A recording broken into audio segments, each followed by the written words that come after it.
The idea of a narrative photograph has never really been what I wanted to do. I believe that the difference between a conventional piece of newspaper journalism photography and an art photograph is simply that an art photograph, like any artwork, remains available to a multitude of interpretations. My dad started working with Hitchcock, and it got more interesting. I was around 12 or 13 at the time. One of the things I vividly recall is being on the set, all through the 40s and 50s. The cameras were using orthochromatic film, blue-sensitive film, carbon arc lamps, which are very powerful spotlights to illuminate the scene and the close-ups and the inserts. And I like that hot light. I like that contrast ratio. I have no doubt whatsoever that my subsequent look found its roots at such a time. When I was in the darkroom 10, 15 years later, deciding how I wanted to print something, I am certain that these early years influenced my decisions. My notions towards contrast, stark black and white, deep shadows, things like that, those were all developed as a way of trying to eliminate unwanted information from the photograph.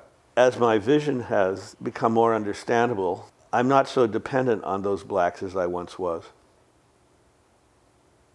I came to New York and started working and was accepted into Magnum.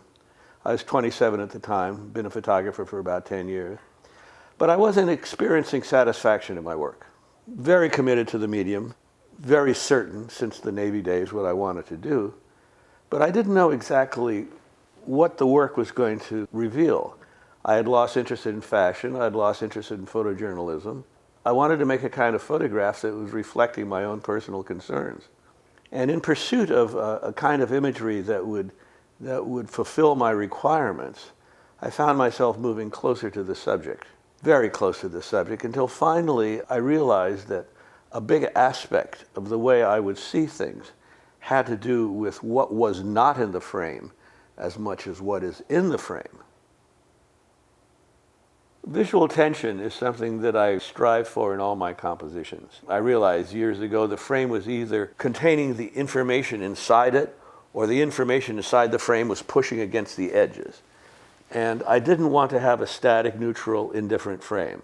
I really don't like wide-angle lenses for this reason. They don't do anything except just show everything with no particular reference. It's the ideal modernist idea of composition. As I started traveling, getting to Europe, meeting the great masters, I soon discovered that they were all very cultured people. I had to somehow acquire culture. I grew up in Hollywood, in California in the 40s and 50s, a bunch of cowboys. It was different. And this led to my interest in Europe throughout my entire adult life. I've always been greatly influenced by French literature, Georges Bataille, Robbe-Grillet, Madame Duras, Nathalie Sorotte. The novel has always been able to transport me to places that I wanted to reach in quotidian life. And so I am certain that some of those influences are evoked in some of my images. You quickly exhaust photographic influences because it's such a young medium. I love Cartier-Bresson, I love Brandt, I love Robert Frank, I love Cortez. I loved all the great photographers. I loved Weston for his relationship to the quotidian object. But one of the things I very early learned was that because in America we have no academy, we're a very young country, our primary objective was to be original. I have a number of components. I always have a point of departure. I always commit to a unification of focal length. I always have an attitude towards scale and proportion that impacts all my compositions. Now, the psychological component has to do with what does it mean to see something at 3 feet distance with a 50mm lens in bright sun only. I didn't set out to make a trilogy. When I was doing The Somnambulist, I was very much obsessed with my dreams. That didn't give me any answer to what a dream really is, but it did give me an acceptable definition about how I felt about my dreams. The 60s had prepared an audience for the somnambulist. The idea of looking at the sequence of photographs and saying, these are about a dream, the so-called psychedelic thing, was not too far away from my dream sequence. People were readily available for this kind of recontextualization of the photograph. When I made The Somnambulist, I was making it for deeply personal reasons, not so clearly defined, and the response to the book was absolutely unexpected. I was amazed that it was so quickly accepted and that my life so drastically changed for the better. But I didn't really want to do Son of Somnambulist Part 2. But at the end of The Somnambulist, there were a few photographs left over that didn't fit in. And I realized when I'd had a déjà vu, I would just remember I just had one. It would be fading while I was registering its presence. It was such a quick experience. And I thought that photography might be because of its relationship to time. So I used that as my point of departure. The title of all my books function like the proscenium in a theater. The Greeks say, beyond this arch, you suspend your reality and all things are possible. I was a sailor, 31 months at sea, in the darkroom. And when I wanted to do Days at Sea, I was recalling the idea that when you're alone at sea, you have a lot of erotic fantasies, and I thought I would investigate some of those fantasies because I had observed that sex doesn't look the way it feels. And very few photographs that are blatantly, overtly sexual also contain that feeling, or romance, or sensuality, or whatever you want to call it. But while I was making these photographs, perhaps the only one that really reflects that is the feather. While I was making these photographs, I was simultaneously experiencing a desire to move much closer to the subject. So Days at Sea is really about a step towards quadrants. Days at Sea was designed to be specifically sexual, but it turns out that that was a very small part of what the book was actually containing. I realized that I made those photographs for one reason when the world in which I was dwelling was a certain world. The world 50 years ago was a different place than it is now. And those pictures look different. I believe that in our accelerated experience of today, in which we're going through exponential change even as I speak, our perception of time is different, our relationship to past time is different, and subsequently our interpretation of the past would be different. I was drawn towards a certain kind of surrealism. I wasn't drawn towards the melting watch of Salvador Dali, but I love the idea of juxtaposition. I love the idea of dream states. Reading Borges, he talks a lot about dreams. And I was influenced by this mindset because of all the isms in art. The only one that seems to have had any enduring connection to a philosophy was surrealism.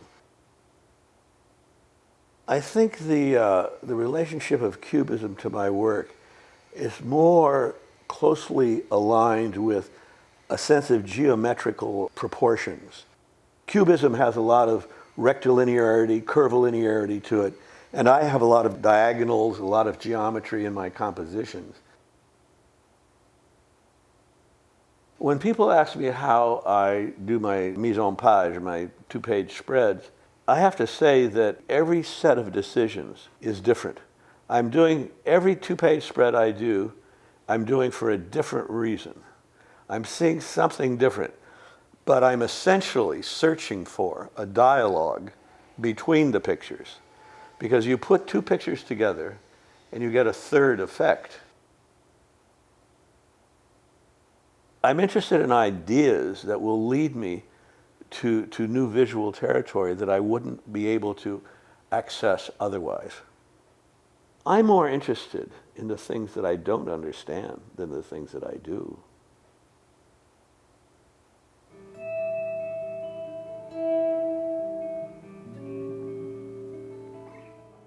I always had a relationship to music, to the guitar, all my life. Throughout the 70s, I had a rock band with Larry Clark and, and I realized that a lot of what I was trying to say in my photographs, I was also trying to find a way to express or define in music, in sound.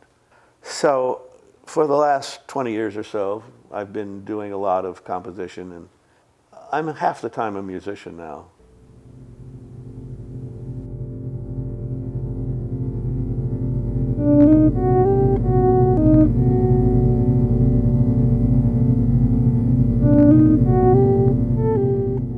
So Thierry Bigagnon approached me, said, let's do a show about the relationship between your music and your photograph. Why don't we select some pictures and you make compositions? And it was an extremely difficult thing for me to do because music is an inspired thing. It just comes. It comes when it comes. I am not the music, I'm the radio through which it plays. And it's opened up tremendous parts of my mind that I would not have been able to otherwise access. I wrote in my biography that reality is to photography what melody is to music. And I want to be right on the edge of both. Through the years, I've done a lot of workshops, and I used to look at students' portfolios and say, well, you need to know how to photograph people. You need how to photograph moving objects. But then I realized that I wanted to unify my audience, my class, and so I said, let's start photographing the nude. Because I felt that if you could photograph the figure and if you could photograph architecture, it would teach you how to photograph everything in between. What you learn from those two subjects could be applied to any other subject. I think photographing the figure is like doing scales on the guitar. It's like practicing on the guitar. I'd blown my knee playing tennis, and I was in my studio healing slowly, and I said, well, I'll get a model, and I could wheel around on my chair and photograph her. And I started getting serious about the subject. Taschen is bringing out my nude book in its 3rd edition. Well, I have noticed that in primarily the female figure, I can find any set of ideas I might be examining: surrealism, minimalism, cubism, conceptualism. Anything can be reflected in the shapes of the figure. You never get to the end of the subject. It's the oldest subject that we know of in art. Willendorf Venus, 25,000 years BC. Perhaps I have a visual signature, which means that whatever lens I use, whatever medium I'm using, film, black and white, color, digital, my point of view comes through, my way of seeing. My need to understand what I'm looking at is essentially what I'm photographing. And as the subject matter changes and evolves, hopefully the work does too. Ambivalence is my old friend. Because if I'm not ambivalent, I'm repeating myself. And if I'm repeating myself, it means I know what I'm doing. And I believe that any artist who knows what he or she is doing is a fraud.